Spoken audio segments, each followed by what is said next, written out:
the present existing libraries: pandas, scikit, tensorflow, pychart, etc., etc. So nowadays ML using all these fields like healthcare, finance, transportation, etc. Almost in every field, to some extent, people are using the machine learning. Okay, suppose let's say after 3 years, if we get the another pandemic, are they going to put the lockdown? No, they don't put. Instead, what they do is, so they will, the government is will attach a smartwatch, something like this, to every person, right? This data, what it can collect my pulse, right? So it can collect my heartbeat, everything. The data will the government is going to collect. They are going to see the patterns.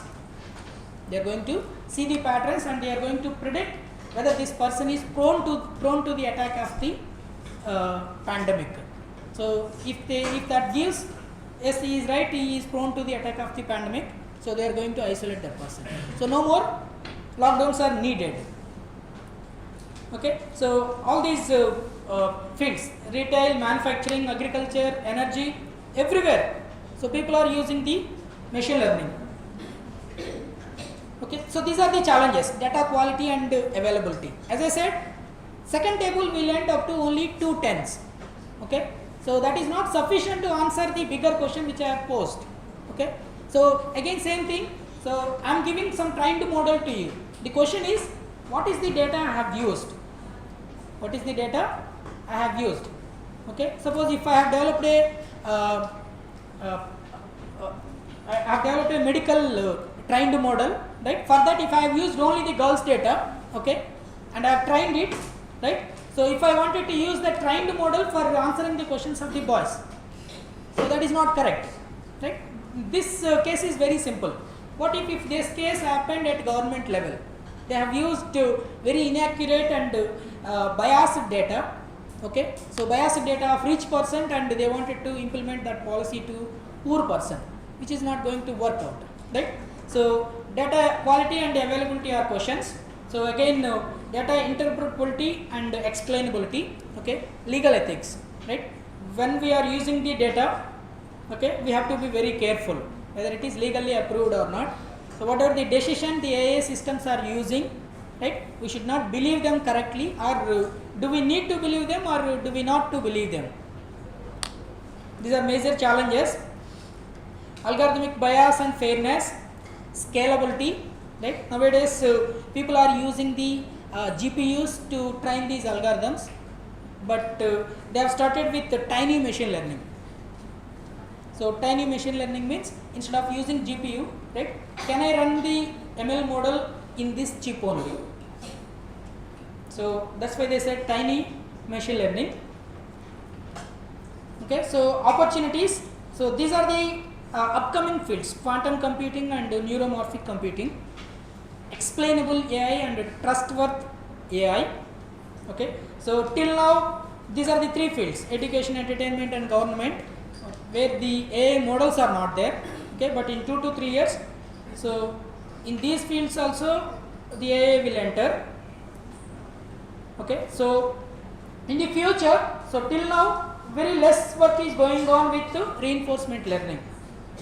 Okay, so there is another learning called as transfer learning. Transfer learning means one neural network model, we trained it for one purpose. We trained it for one purpose. We can use it. We can use the same for other purpose as well, because you don't need to train the entire. Training will take lot of time. Okay, you don't need to try it. You don't need to train the same thing for the same data again and again. Okay, if already something is available, use it. Okay, if bottle is available for filling the water, I can fill the same thing with coconut oil. I can fill the same thing with some other oil, right? So another is federated learning. Federated learning means multi-agent learning. Okay, so one network is trained for task A, another is task B, so another is task C. You can use all these 3 to perform the task D operation. That is called as federated learning. Explainable AI. So to maintain the transparency. Like suppose if I said I'm giving you the trained model, so I have to explain you properly what kind of data I have used previously, right? Just trained with girls data and testing it on boys data, that is not good. Okay, so the future, so all the fields are going to be affected. Okay, so in very soon the robots are going to teach us. Till last 10 years, that is a dream only, but within 4 to 5 years robots are going to teach, right? If you are very much interested, watch the second movie. So the movie title is Her. So in that, he is going to live with a AI agent for his whole lifetime, so without interacting with any other human beings. So he has his phone, so a girl AI agent, right? Not like Siri. So in the iPhone we have Siri, so it will not answer some questions, right? But this is advanced system, so it can answer anything. Okay, it can love, it can show angry, it can show aggressive mode, anything.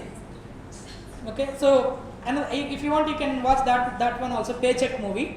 So the Paycheck movie is something like we have our hero, he is very expert, right? I have recruited him to my company to do some task. The task is very important. After finishing that task, we have a doctor, right? So what this doctor will do is, he will enter into the hero's brain, right? He will kill the particular neurons which are related to that particular task. Okay, so that killing neurons is nothing but poisoning neurons. So that is the research coming into picture. Because AI models, they entered into the society, the next level is how to break up those AI models. Yes or no?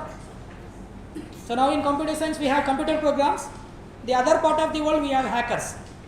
Yes sir? So now we have AI models, so the AI hackers are nothing but data poisoners. So the new trend topic is data poisoners, because the AI model, the basic is data.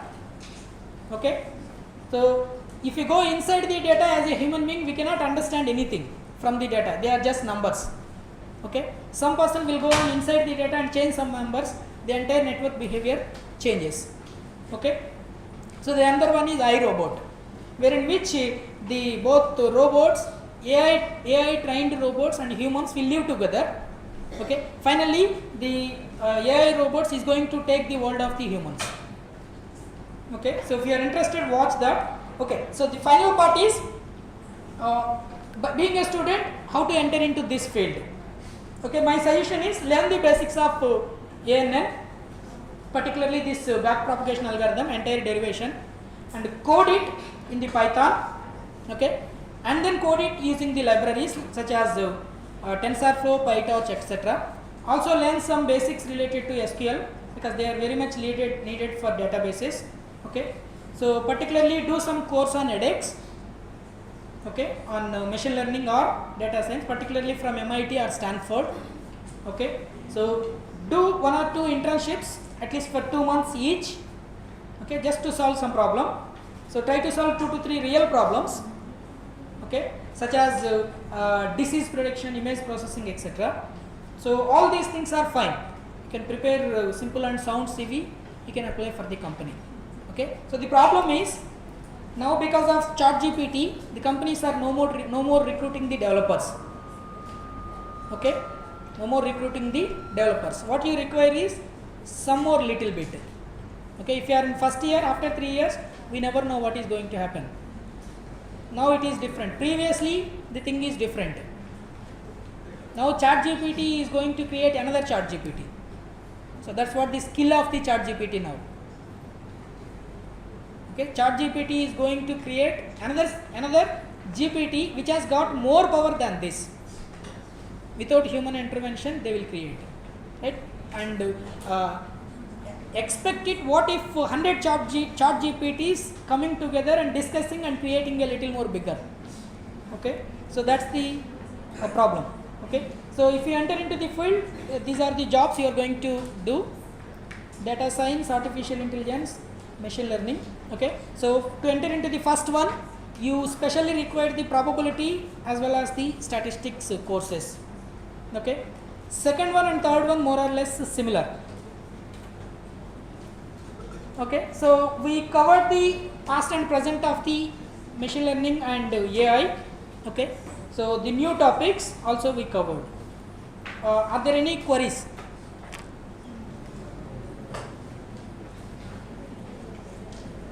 If you have any queries, please ask me.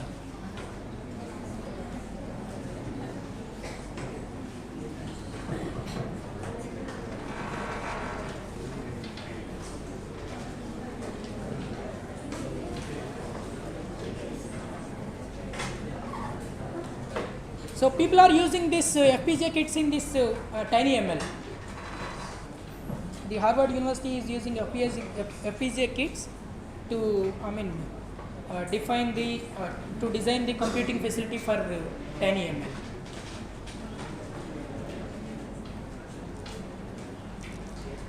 Any queries?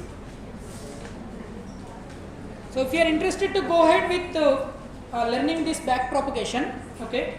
If you are interested, you can mail me or try to see this document, the calculations. Once you see the calculations, you will understand what exactly this back propagation is. It's a highly powerful technique. So they have developed in 1980s. Now it is almost 50 years. Still, people are using the same thing or some modified versions of same. Okay, so the derivation is almost 10 pages. Derivation is almost 10 pages, but the final equation is simple equation. Okay, that's why it is more powerful.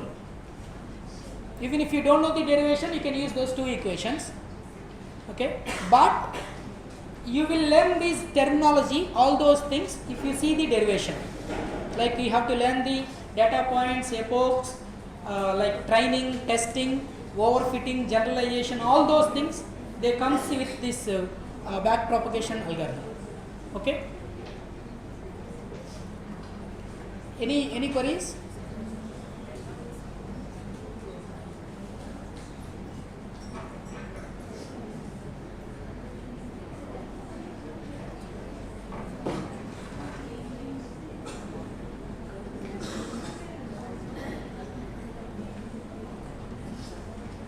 Any doubts? Okay. It is such a great opportunity for all of us to attend and listen to your highly skillful and informative sessions here on artificial intelligence, machine learning and data science. Thanks for making it very clear for all of us.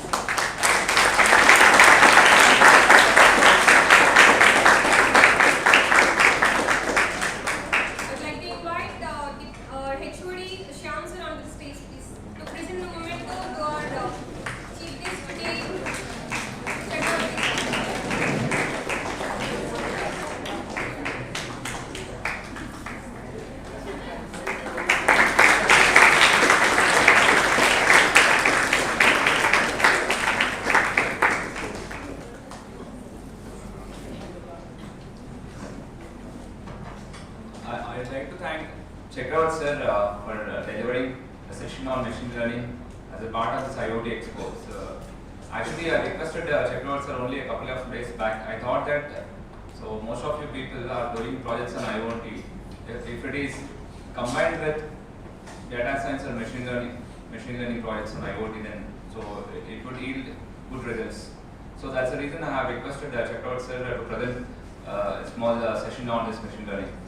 Now I think you'll so use this particular opportunity and you'll work in this particular domain also. You can implement all these particular machine learning algorithms. If you start implementing this on FPGAs, so it yields very good projects or smart antennas or in 5G communications also. If you can combine this particular machine learning data science projects, so that definitely so you'll end up in good projects and also good career opportunities. So I thank all the students. So I thank the coordinator Vinod sir also and Chakravarthi sir for this session. Thank you. And one more thing is so today evening so we have a session with so DVR Murthy sir actually. So he is going to deliver the session on VLSI semiconductors, the opportunities and also the skills that are to be acquired. So the session may start at 6:15. So like that. So I request all the students to come over there and so use your